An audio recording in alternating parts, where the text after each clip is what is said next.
पाणी वर्षावे पर्वती बैसावे वायुने विचरावे सत्ते तुझे ऐसा तू समर्थ ब्रह्मांडाचा धनी वरमध्ये जाणून शरण आलो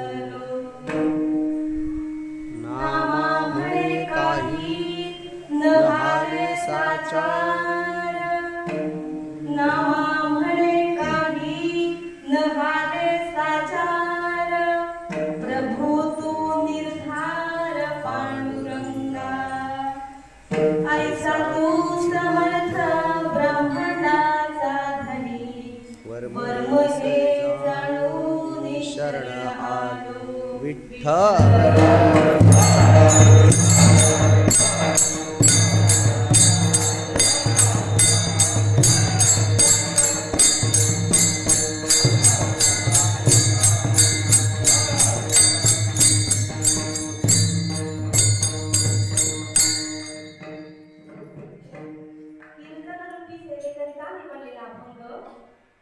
भक्त शिरोमणी ज्यांना म्हटलं जातं पांडुरंगाच्या अत्यंत जवळचे भक्त नवे नवे पांडुरंगाचा अत्यंत लाडका भक्त नवे नवे प्रत्यक्ष पांडुरंगाचा प्राण जीव असा खूप हृदयाच्या जवळ राहणारा संत भक्त शिरोमणी संत नामदेव महाराजांचा हा अत्यंत सुंदर असा अभंग काय म्हणतात नामदेवराय या अभंगामध्ये देवाची सत्ता सांगतात देव किती सर्व गुण संपन्न आहे नवे नवे त्याची सत्ता काय आहे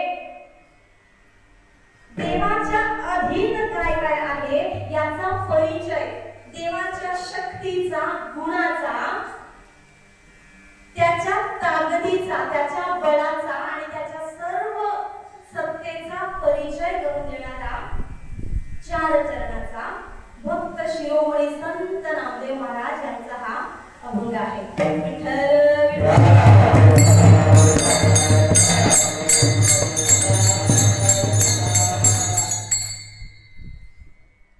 परिहार द्यायचा झाला तर होता अखंड हरिनाम सप्ताह श्री पद्मावती देवस्थान मार्गप्रमाणे या ठिकाणची काल सप्ताह सुरू झाला या ठिकाणी आणि आजच्या द्वितीय दिवसाची सेवा माझ्यासारख्या नाशिवंत देहाच्या पांघराच्या वाटकाली हे तुम्हा सर्वांच्या आशीर्वादानं या देहाला मिळालेला भाग्याचा क्षण आहे तुम्हा सर्वांची कृपादृष्टी असते आशीर्वाद असतात म्हणून हा अधिकार ही सेवा प्राप्त होते तुम्हा सर्वांचे आशीर्वाद आहेत म्हणून ही कीर्तनरूपी सेवा प्रभूंच्या आणि पद्मावतीच्या चरणाशी अर्पण करण्याची संधी मिळते माझी सखी सुलभा चव्हाण चिखली प्रीती आम्ही काय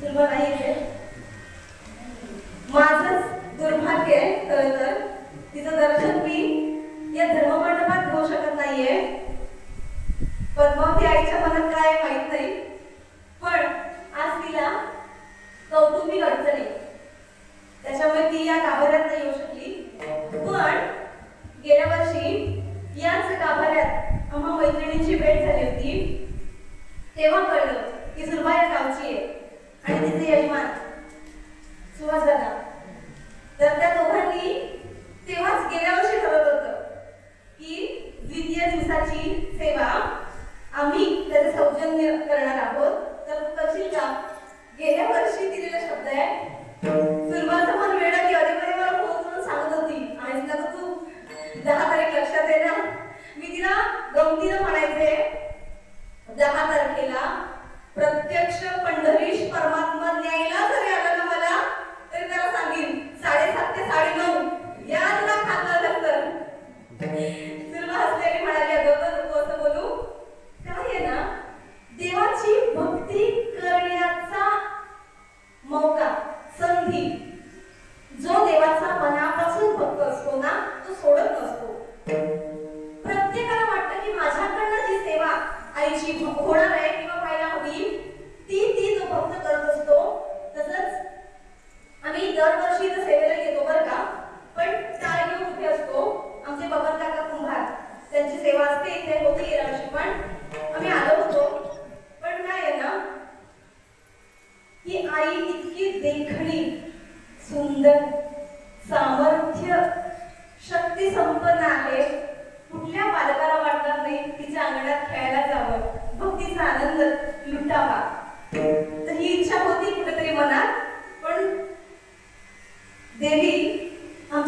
पर्यंत आहे. आज सासर आणि माहेर असं दोन्ही पिढ्या एकत्र आहेत. बरं, कदाचित बाबा तांबडकर जास्त उपस्थित असतील आज देवळात. आम्ही मूळचे मार्गतांबड्यातले तांबडकर, पण आमचे वाडवडील कोणी गेले असतील शिरगावमध्ये, आणि त्या सर्व पूर्वजांच्या कृपाशीर्वादानं, पद्मावती देवीच्या कृपाशीर्वादानं आताच आमचा नुकताच त्या घडवण्याचा देवाचा कार्यक्रम त्याच्याच कृपेनं उत्साहात पार पडला. आणि काय भाग्य, घरात कुलदेवता जशी स्थापन झाली, पुनर्स्थापित झाली, तशी या मायनं, या आईनं, या लेकरांना त्या देवळात मूळ गावी बोलावलं. हा योगायोग नाही, देवीनं ठरवलेलं तेही गेल्या वर्षीपासून. म्हणून आम्हा सर्वांचे पाय पुन्हा एकदा आमच्या मूळ गावी लागले. आज माझ्यासोबत शिरगावातून जे हृदयात राहतात, ज्यांना आम्ही गुरुस्थानी मार्गदर्शक म्हणून मानतो, समजतो, पितृतुल्य असे माझे सासरे इथे उपस्थित आहेत. चिपळूण गाव, चिपळूण तालुका म्हटलं की त्यांची सुरुवातच ही असते. चंद्रकांत मिसरांचे कोण ग तू?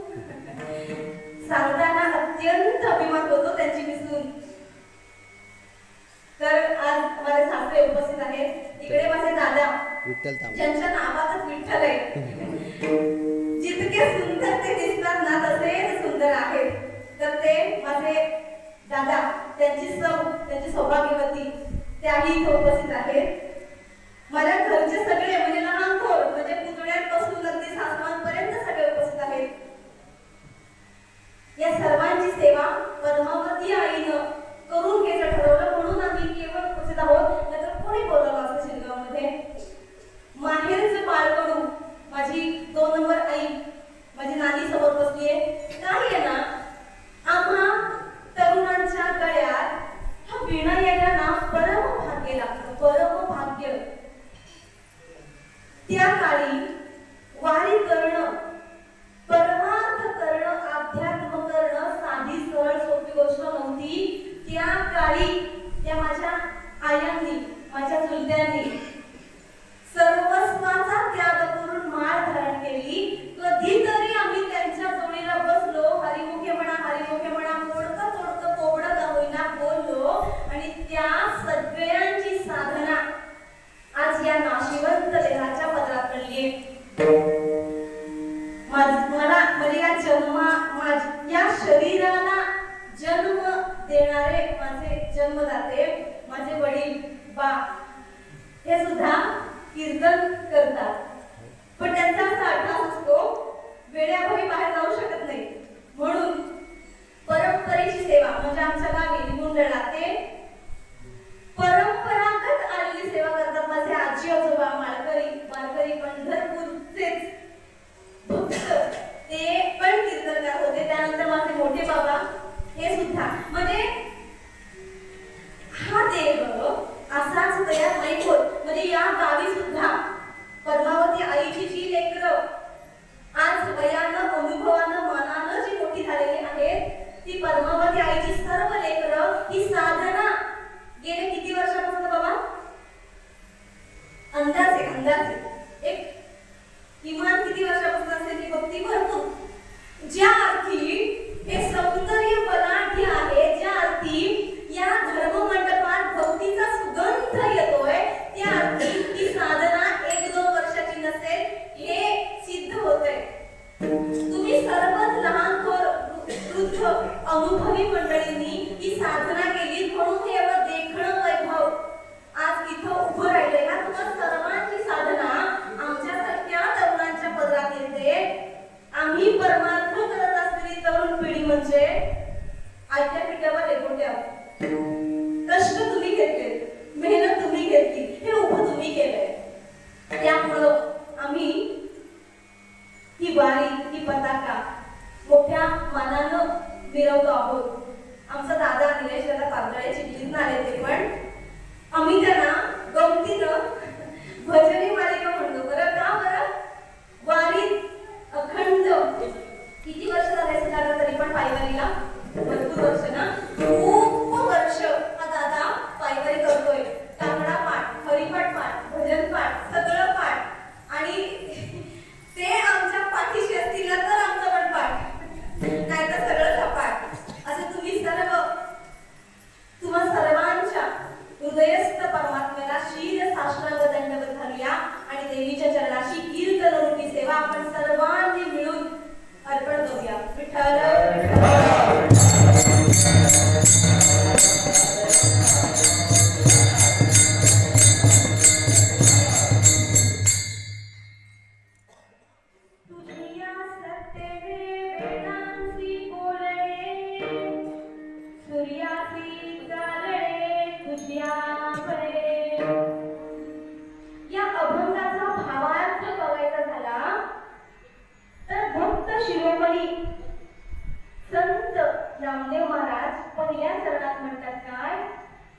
सत्तेने वेदांची बोलणे. तुझी सत्ता किती महान आहे रे देवा. हे देवा, तुझ्यामुळं वेदांना वाचा फुटली. तुझी या सत्तेने वेदांची बोलणे. इतकंच नव्हे, सूर्याची चालणे तुझिया बळे. तुझिया बळे म्हणजे तुझ्यामुळे, तुझ्या ताकदीमुळे, तुझ्या बळाच्या जोरावर या सूर्याचं चालणं आहे. सूर्य तुझ्या आज्ञेशिवाय थांबत नाही, चालत नाही. म्हणजे त्याची प्रत्येक क्रिया देवा तुझ्या सत्तेच्या अधीन आहे. का बरं? या सर्वांवर तू सत्ता गाजवतोस का? कारण तू कोण आहे? ऐसा तू समर्थ. तू समर्थ आहेस, तू सिद्ध आहेस, तूच एकमेव आहेस. कोण आहेस? ब्रह्मांडाचा धनी. समस्त ब्रह्मांड, या ब्रह्मांडामधली हे गाव, मालवतामुळे गाव हे कळवण आहे. हे गाव, ही वाडी, हा जिल्हा, हे शहर, हे राज्य, हा देश, असे अनेक देश, मग पृथ्वी, असे अनेक तारे, अनेक सूर्यमंडल मिळून इतका अवकाशाचा एक ब्रह्मांड आहे. आणि या सगळ्याचा धनी कोण आहे? ऐसा तू समर्थ ब्रह्मांडाचा धनी. आणि या ब्रह्मांडाचा मालक, धनी, पालन करता, पोषण करता तू आहेस. हे तुझं वर्म मला कळलंय. संत नामदेव म्हणतात, वर्म हे जाणूनी शरण आलो. देवा, तू किती महान आहेस. तुझी कोणाकोणावर सत्ता आहे. तू ब्रह्मांडाचा धनी आहेस. हे तुझं गुपित, हे तुझं वर्म, हे तुझं कौशल्य मला ठाऊक आहे. म्हणून मी काय केले देवा? शरण आलोय तुला, शरण आलोय. अजून तुझी सत्ता कोणाकोणावर आहे? मेघांनी वर्षावे, पर्वती बैसावे. मेघांनी म्हणजे ढगांनी कधी बरसावं, पाऊस कधी पडेल, कधी थांबवावं, निसर्गातलं वादळ कधी निर्माण व्हावं, ते उसळलेलं वादळ कधी शांत करावं, या समस्त पर्जन्यावरती तुझी सत्ता आहे. मेघांनी वर्षावे, पर्वती बैसावे. या पर्वतावर सुद्धा तुझी सत्ता आहे. पर्वतानं स्थिर राहावं, हे स्थैर्याचं तत्व आहे, स्थैर्याचा गुण आहे. जो डोंगरांच्या ठिकाणी असतो, त्यांच्या ठाई असतो, पाऊस असो, पर्वत असो, देवा यांनी कधी हलावं, कधी पडावं, कधी वर्षाव करावा, हे सर्व तुझ्या हातात आहे. मेघांनी वर्षावे, पर्वती बैसावे. वायूने विचरावे सत्ते तुझे. वायू म्हणजे वारा, विचरावे म्हणजे संचार करावा. विचरणे हा, विचर हा संस्कृत शब्द आहे. विचर म्हणजे काय? वाहणे. वाऱ्यानं कधी वाहायचं, कधी थांबायचं, हे तुझ्याच हातात आहे. पावसाचं, डोंगराचं, वाऱ्याचं, या सर्वांचं निसर्ग चक्राचं सूत्र कोणाच्या हातात आहे देवा? तुझ्या हातात आहे. म्हणून शेवटच्या चरणामध्ये संत शिरोमणी नामदेव म्हणतात, नामा म्हणे काही न हाले साचार, प्रभू तू निर्धार पांडुरंगा. देवा, तुझ्या शिवाय इथलं काहीच हालत नाही. आपण म्हणतो ना, माझ्याशिवाय पानही हलत नाही. तर देवा, या ब्रह्मांडामध्ये जे जे आहे ते तुझ्या आज्ञेनं चालतं, तुझ्या आज्ञेनं थांबतं. तुझ्याशिवाय इथलं काहीच हलत नाही. प्रभू तू निर्धार पांडुरंगा. का? कारण तू ब्रह्मांडाचा धनी आहेस, मालक आहेस. आम्हा लेकरांची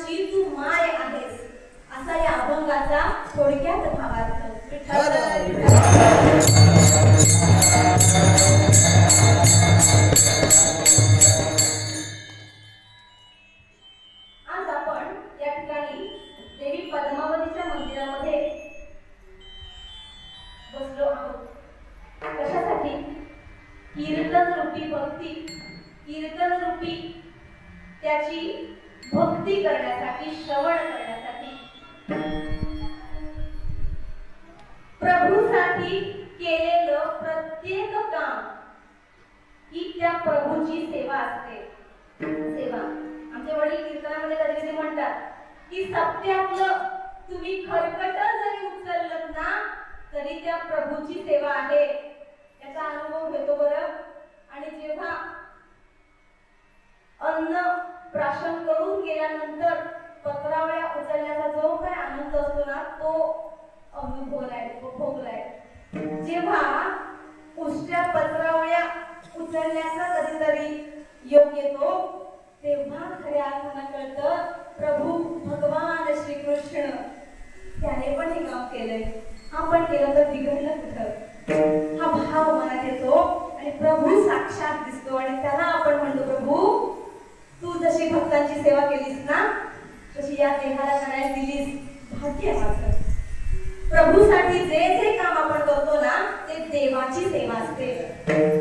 पद्मावतीचा इतिहास, पद्मावतीचं अवतार कार्य पद्मपुराण या ग्रंथामध्ये देवी पद्मावतीचा उल्लेख आहे बरं. देवी पद्मावतीचा उल्लेख पद्मावती देवी विषयी अभ्यास करताना असं आढळून आलं पद्मावती हे रूप कोणाचं आहे बरं. पद्मावती हे रूप प्रत्यक्ष श्रीमंत समृद्ध संपत्तीनं भरभरून असलेली सर्वांच्या घरात मनात विराजमान असलेली लक्ष्मी माता. त्या लक्ष्मी मातेचं प्रत्यक्ष रूप पद्मावती आई आहे. पद्मपुराणात तिचा उल्लेख आहे. काय कथा सांगते पद्मावती देवीच्या अवताराची. जेव्हा प्रभू भगवान विष्णू यांच्या छातीवर भृगु राजानं जेव्हा लाथ मारली काय आहे ना भगवंताला भक्त जे जे अर्पण करतात ते ते भूषण म्हणून मिरवतो. भगवंत मिरवतो. भक्तानं मारलेली लाथ सुद्धा आज भगवान पंढरीश परमात्म्याच्या छातीवर आहे. आपण बघतो कधी कधी व्हिडिओ मध्ये की देवाच्या छातीवरती लाथ आहे. कुणी मारलेली भृगु महर्षींनी मारलेली लाथ आहे. आणि हा आपल्या मालकाचा, आपल्या प्रभूचा, आपल्या भगवंताचा झालेला अपमान लक्ष्मी मातेला सहन झाला नाही. 12 वर्ष वैकुंठातून ताडकन उठून प्रत्यक्ष लक्ष्मी माता पाताळात आल्या. वैकुंठ सोडलं, पाताळात आल्या. 12 वर्ष तपश्चर्या केली आणि अखेर 13व्या वर्षी एका सुंदर कमळामध्ये एक सुंदर कन्या उत्पन्न झाली, निर्माण झाली आणि एका राजाला ती मिळाली. कमळातून उत्पन्न झाली ती पद्मावती. पद्म म्हणजे कमळ. कमळातून जिचा जन्म झाला, कमळात जी बसलेली अवतीर्ण झालेलं असं सुंदर देखणं निरागस त्या कन्येचं रूप बघितलं. स्वतः लक्ष्मीच होती. स्वतः लक्ष्मी किती सौंदर्यवती होती असेल ती, म्हणून ती पद्मावती. देवी पद्मावती आईचा अवतार पद्मपुराणामध्ये कथा आलेली आहे. त्याचा थोडासा अभ्यास करता आला. हा देह वयानं, अनुभवानं, मनानं, उंचीनं मोठा नाही बरं. तुम्हा सगळ्यांच्या समोर फार झाकला आहे म्हणून तुम्हाला वर असलेला माईक खाली करायला लागला का? वरची उंची फार मोठी नाहीये. तर तुम्हा सर्वांचा अभ्यास माझ्यापेक्षा, या देहापेक्षा गाढा असू शकतो यात शंका नाही. पण हा अभ्यास आम्हा तरुणांना कळायला हवा म्हणून याचा अट्टाहास. तुम्हाला नव्यानं सांगण्यासाठी नव्हे, या रूपानं आम्हाला कळलं की पद्मावती आईचं अवतार कार्य कुठून परत सुरू झालं. तिरुपती या क्षेत्राजवळ असलेल्या तिरुचानूर या ठिकाणी त्या राजाला ही कमळातून उत्पन्न झालेली कन्या स्वतः आपल्या सर्वांच्या हृदयात वसणारी, अखंड जागवणारी आपल्या सर्वांची आई माय माता पद्मावती कथा आहे. आपण खूप भाग्यवान आहोत की प्रत्यक्ष विष्णू भगवंतांची पत्नी लक्ष्मी माता हिचं स्वरूप जे पद्मावती देवीनं आपल्या समोर धारण केलंय, आपण तिची लेकरं आहोत.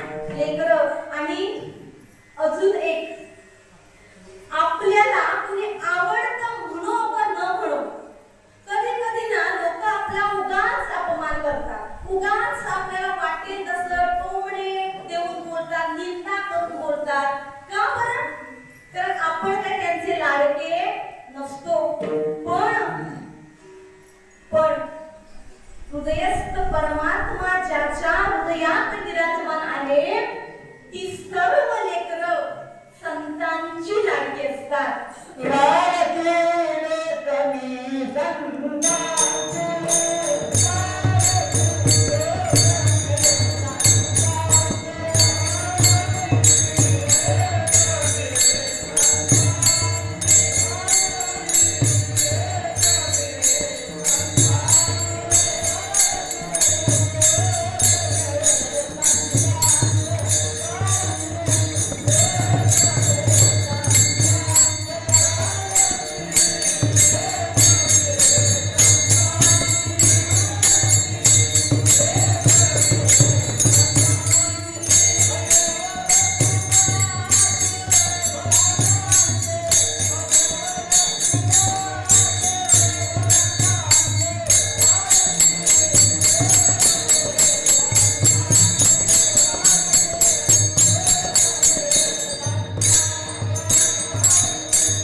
ईश्वराचं, तो ईश्वर आपल्या सगळ्यांसाठी रूपात प्रत्येकाच्या वेगवेगळा असला तरीही तो त्या भक्ताचं काम न सांगता करतो.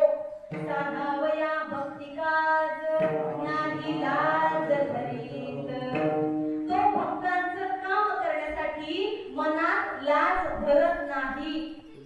देव सखा जरी जग अवघे कृपा करी. देव जर का सखा असेल तर अख्खं जग आपल्यावर कृपा करतं. गावातला जर का आपला मित्र, त्याच्या हातात जर का सगळी सत्ता असेल, तो जर का एका उच्च पदावरती विराजमान असेल आणि मोठा अधिकारी म्हणून निर्वत असताना तो आपला मित्र असेल तर आपल्याला कशाला काही कमी आहे का हो? कागद आपले असे पुढे पुढे सरकतात का? तर तिथे बसलेला अधिकारी कोण आहे? माझा सखा आहे. देव सखा जरी जग अवघे कृपा करी. देव जर का सखा असेल, आपला मित्र असेल, सर्वस्व असेल, कृपा कटाक्षाने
शांत भाव, दास्य भाव, सख्य भाव, वात्सल्य भाव. वात्सल्य भाव म्हणजे काय? देव माझं लेकरू आहे किंवा मी देवाचं लेकरू आहे असा भाव मनात आणून देवाकडे जाणं याला वात्सल्य भाव म्हणतात. जो आई लेकराच्या मध्ये असतो, जो प्रत्यक्ष भगवान कृष्ण, देवकी माता आणि यशोदा माता यांच्यामध्ये होता, नंद बाबांमध्ये होता, देवांप्रती होता. आई लेकाचं जर का नातं प्रभूशी जोडलं, तो भाव जर का प्रभूशी जोडला तर प्रभू भगवंत पंढरीश परमात्मा बाळकृष्ण म्हणून आपल्या ओटीत खेळायला आल्याशिवाय राहत नाही का? तर इकडचं मन, इकडचं हृदय त्या देवाला काय म्हणतं? देवा तू लेकरू आहेस देवाचं, आणि हा अधिकार स्वतः कृष्ण भगवंतानं आपल्याला दिलाय. एक छोटीशी कथा येते पण मी ती सांगत नाही, वेळ होईल म्हणून. बाळकृष्णानं सांगितलंय की ज्या ज्या घरी त्या घरची लक्ष्मी आई लेक मला बाळकृष्ण या रूपात बघेल, मला लेक समजून मला खाऊ पिऊ घालेल, मला वस्त्र देईल, तिच्यासाठी मी तिचा बाळकृष्ण बनायला तयार आहे. कुठलीही घरातली स्त्री असो, जर तिनं स्वतः देवा तू माझा बाळकृष्ण आहेस रे अशी मनातलं साध घातली ना, तर देव तिच्याकडे दुडू दुडू धावत यायला तयार आहे. कुठल्या रूपात? बाळकृष्ण या रूपात. हा अधिकार वात्सल्य भावानं आपल्याला दिलाय. आणि शेवटचा भाव माधुर्य भाव. लाडकी लेक आणि संतांची हा अधिकार पुरुषांनाही आणि स्त्रीलाही आहे. कसा? आळंदीमध्ये वीणा मंडपामध्ये प्रज्ञाचक्षू गुलाबराव महाराज यांचा फोटो आहे. ते काय करायचं माहितीये? माधुर्य भावातून देवाची भक्ती करायचे. लांबून दंडवत बरं आता दिसलीस मला. ते लांबून गुलाबराव, प्रज्ञाचक्षू गुलाबराव महाराज हे काय म्हणायचे माहितीये? मी ज्ञानेश कन्या आहे. म्हणजे प्रत्येक प्रत्यक्ष माऊलींची मी लेक आहे, लाडकी लेक मी संतांची. गुलाबराव महाराज म्हणायचे मी संतांची, माझ्या माऊलीची लेक आहे. आणि काय म्हणायचे, मी कृष्णाची पत्नी आहे, कृष्ण पत्नी आहे म्हणायचे. पुरुष देहानं जरी ते आले तरीही माधुर्य भावामध्ये भक्ती करण्याचा अधिकार या पदरात आहे, या वेशात आहे. याच वेशात राहून प्रभूची माधुर्य भावात सेवा करता येते, त्याच्याशी जवळीक साधता येते.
माधुर्य भाव अर्पण करता येतो, पण त्यासाठी वेश मात्र हा हवा, तर माधुर्य भाव प्रकट करता येतो.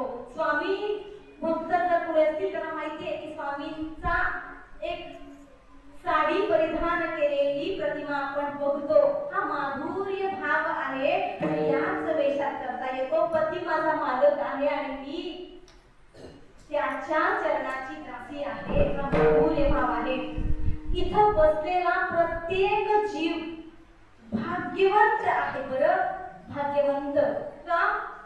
कारण आज कलियुगात अन्य ठिकाणी वेळ वाया घालवणारी मंडळी पण आहे, पण आपल्या वाडवडिलांच्या कृपाशीर्वादानं, आपल्या पूर्वजांच्या कृपाशीर्वादानं आपल्याला जो जन्म मिळालेला आहे तो साधू संतांच्या घरात जन्म मिळालेला आहे.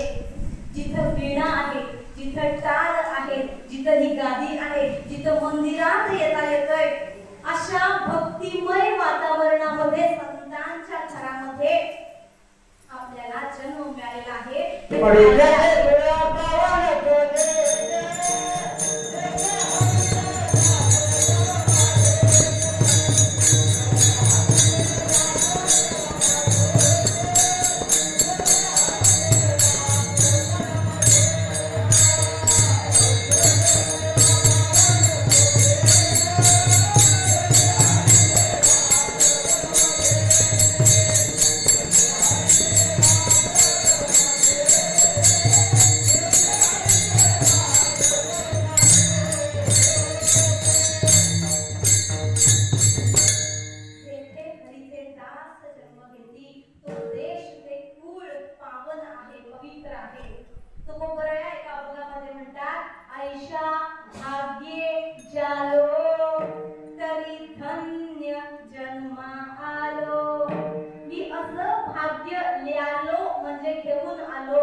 संतांचा वास आहे, जिथं अखंड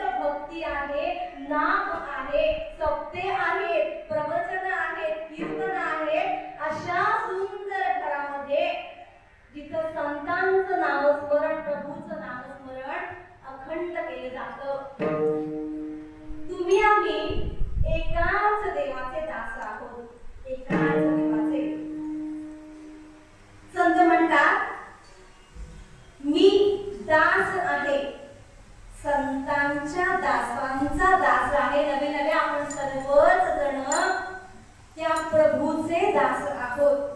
दास विठ्ठलाचे झालो. एका ठिकाणी म्हणतात दास आम्ही कोणाचे आहोत? साध्या सुध्याचे दास नाही आहोत.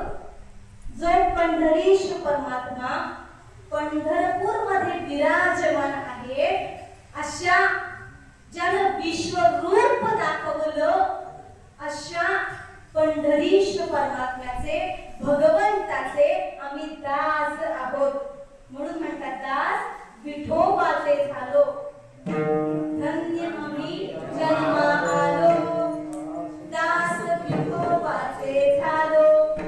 का बरं? विठोबा आणि शिव वेगळे नाहीयेत बरं. विठोबा आणि शिव वेगळे नाहीयेत. नवे नवे या विठ्ठलाच्या रूपातच ब्रह्मा, विष्णू आणि स्वतः भगवंत महेश्वर उपस्थित आहेत. विकारो विधाताय, लकारो नीलकंठ, लकारो लक्ष्मीकांत, विठ्ठल नाम विधिनियमे. विकारो विधाताय. एका श्लोकामध्ये म्हणतात विकारो विधाताय. विधाता म्हणजे कोण? प्रत्यक्ष ब्रह्मा.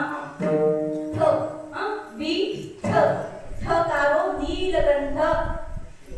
आज आपल्या या मंदिरात सुद्धा नीलकंठांचं प्रत्यक्ष महादेवांचं अस्तित्व आहे. ठकारो नीलकंठ, लकारो लक्ष्मीकांत. लक्ष्मीचा कांत म्हणजे पती. हे तिन्ही देव जिथं एकत्रित आले, विठ्ठल नाम विधिनियमे. प्रत्यक्ष आपल्या कलियुगात वाद आहेत माहितीये. मी शिवभक्त, मी विष्णू भक्त. वैष्णव काय म्हणतात? मी उभा गंध लावतो. शिव म्हणजे शिवाची आराधना करणारे काय म्हणतात? मी आडवा गंध लावतो. आपला हिंदू धर्म ना त्या वादातच अख्खा संपत चाललाय बरं. वादातच संपत चाललाय. विश्वरूप जेव्हा दाखवलं तेव्हा, म्हणजे अर्जुनाला दाखवलं विश्वरूप, तेव्हा भगवंतांना एकच रूप दाखवलं का? नाही. गणपतीच दाखवला का? नाही. दत्तगुरूच दाखवले का? नाही. सापच दाखवला का? नाही. गरुड दाखवला का? नाही. अनेक रूपात देव चराचरात भरलेला आहे. विठ्ठल जळी स्थळी भरला, पिता ठाम नाही उरला. एक विठ्ठल सगळीकडे भरलेला आहे आणि अशा सगळ्या स्वरूपाची गोळाबेरीज भगवंतानं विश्वरूप दर्शनामध्ये दाखवली. म्हणजेच काय? शिवभक्त ही त्याच्यातच आहे. शिवभक्तांचंही दैवत त्याच्यामध्ये आहे आणि विठ्ठल वैष्णव भक्तांचं सुद्धा रूप त्याच्यात आहे. शाक्त म्हणजे शक्तीची आराधना करणारा संप्रदाय. 5 संप्रदाय आहेत. वैष्णव जे विष्णूची भक्ती करतात, शिवांची भक्ती करतात ते शैव, शक्तीची आराधना करतात ते शाक्त, गणपतीची आराधना करतात ते गणपत्य आणि सूर्याची जे आराधना करतात ते सौर. असे 5. आपण ना देव पंचायतन म्हणतो ना, की देव पंचायतन आहे. त्यापैकी प्रत्यक्ष महादेव आणि शंकर आपण भेद करतो. हरिहरा भेद नका करू नये वाद. आपण त्यांना वेगवेगळं केलंय. पण जेव्हा कृष्ण अवतारानंतर भक्त पुंडलिक रायांना देव स्वतः भेटायला आले, तिथं आले, वीट फेकली आणि कृष्ण भगवंत कमरेवर हात ठेवून उभे राहिले आणि ते स्वरूप म्हणजे अखंड 28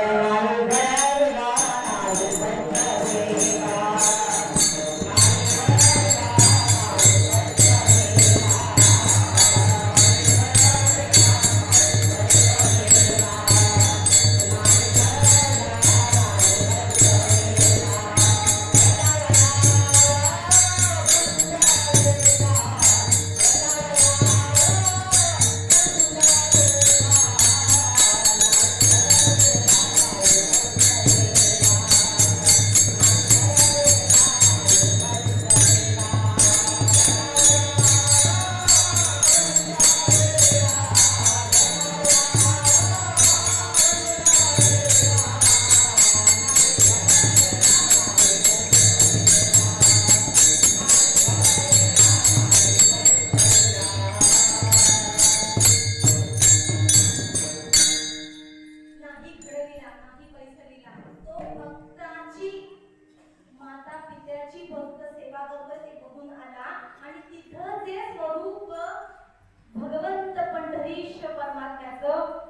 जे आपल्या सगळ्यांच्या हृदयात, डोळ्यात, कानात, मनात सगळीकडे वास करणारा आपला विठ्ठल पांडुरंग जो सावळा आहे, राजस सुकुमार आहे, अतिशय सुंदर देखण रूप आहे.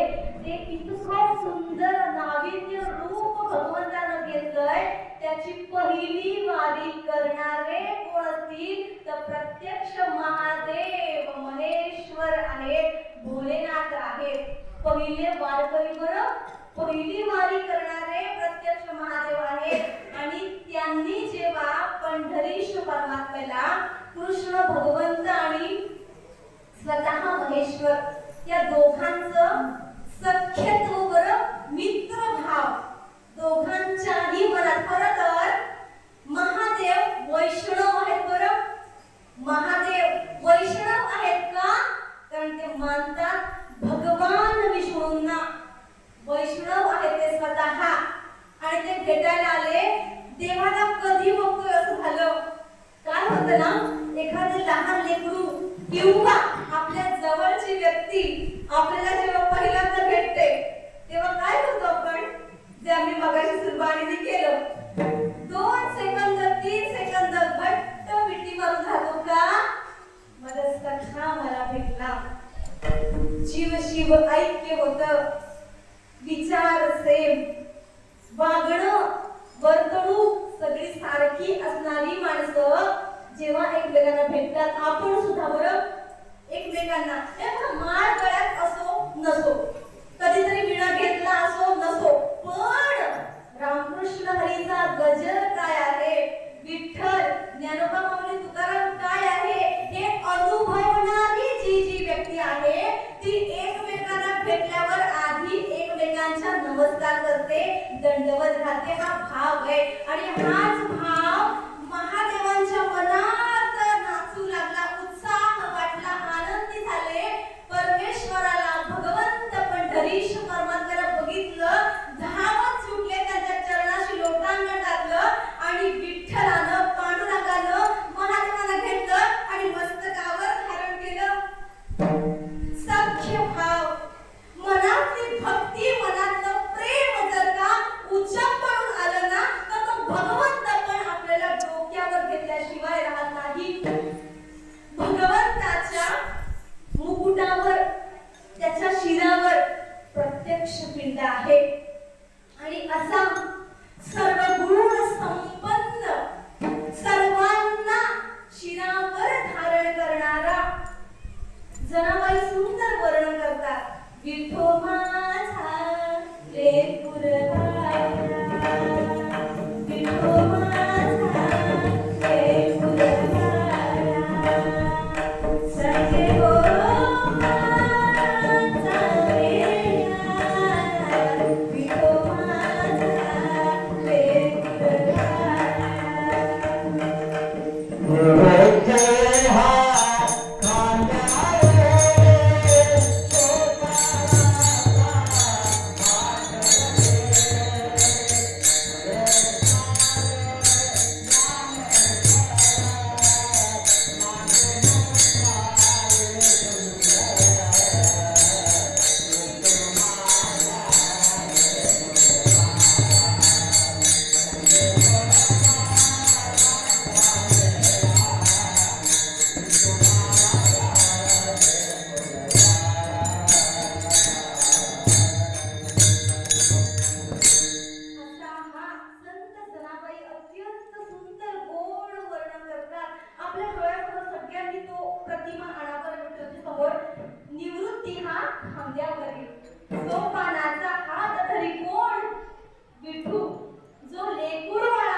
तुझी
तुझी या सत्तेने वेदांसी बोलणे सूर्यासी चालणे तुझ्या बळे देवा वेद सुद्धा तुझ्याच सत्तेनं बोलतात वेद अनंत बोलिला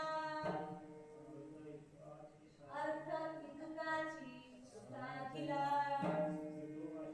विठोबाची शरण जावे निजनिष्ठा नाम घ्यावे वेद अनंत बोलिला श्रुती नेती म्हणजे श्रुती सुद्धा या पंढरीश परमात्म्याचे गुण गाताना कुठतरी अपूर्णता व्यक्त करते तिला सुद्धा देवाचे गुण त्याचं स्वरूप पूर्ण गाता येत नाहीत का कारण वेदाला सुद्धा या ब्रह्मांडाच्या ध्वन्यामुळं वाचा फुटते वेद चार आहेत चार कुठले वेद कुठले हा सामवेद ऋग्वेद यजुर्वेद अथर्ववेद हे चारही वेद ज्याच्या अखत्यारीत येतात शुद्ध मराठीत सांगायचं झालं तर ज्याच्या अंडर येतात तो पंढरीश परमात्मा वेद ज्याला गातात त्यांच्या संगतीत आपण आहोत आपण सगळे बरं वेदांना सुद्धा ज्याला गाता येत नाही तो आपला मालक आहे तुझी या सत्तेने वेदासी बोलणे सूर्यासी चालणे तुझ्या बळे कधी कधी परमेश्वरानं सूर्याला थांबवलं कधी दोन प्रसंग बघूया आपण सूर्याला परमेश्वर कसा आपल्या अधीन ठेवतो कर्ण जेव्हा कुरुक्षेत्रावरती कौरव आणि पांडव म्हणजेच काय वाईट बुद्धीचे आणि चांगल्या बुद्धीचे ज्यांच्या बरोबर स्वतः भगवंत असणारे असे ते पांडव आणि ज्यांच्या बरोबर परमेश्वराची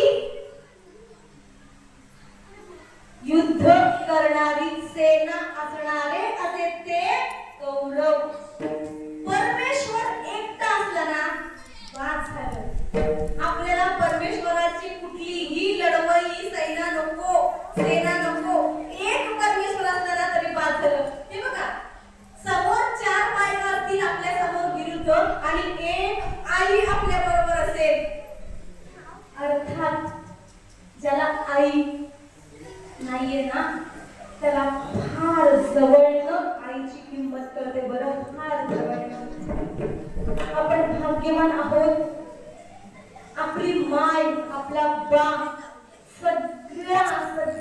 सगळा अखंड विठ्ठल आहे एका चरणामध्ये म्हणतात माझी विठ्ठल माऊली प्रेम पान्हा पान्हाय रे कुरवाडून लावी स्तनी तशी आपली माय तशी आपली आई आपल्याला कुरवाडते प्रेम पान्हा पाजते तसाच विठ्ठल सुद्धा आपली माय बनतो बाप बनतो तर कुरुक्षेत्रावरती जेव्हा प्रसंग आला काय कर्ण मारला गेला तो अडकला त्याचा चाक अडकलं त्याच्या गत जन्मामुळे इथं आपल्या वाट्याला भोगायला आलेले भोग आपल्या या कर्मामुळे येत नाहीत कोणाशी भांडण जरी झालं तरी ते या कर्माचं फळ नाही गेल्या जन्मात कोणीतरी आलं असेल ते कर्म म्हणून आपल्या वाट्याला भोगायला आलं जे जे लिहिले प्रारब्धी ते न चुके कर्म कधी या देहाला वेदना झाली तरीही ते गत जन्माचं प्रारब्ध म्हणून येतं संचित क्रियमान आणि प्रारब्ध हे तीन कर्माचे प्रकार आहेत कर्माचा सिद्धांत थिअरी ऑफ कर्म या पुस्तकामध्ये खूप छान वर्णन केलंय तर गत जन्मीचे कर्म म्हणून आपल्या वाट्याला भोग प्रारब्ध येत असतं तर कर्णानं प्रश्न विचारला तेव्हा मला अखंड आयुष्यभर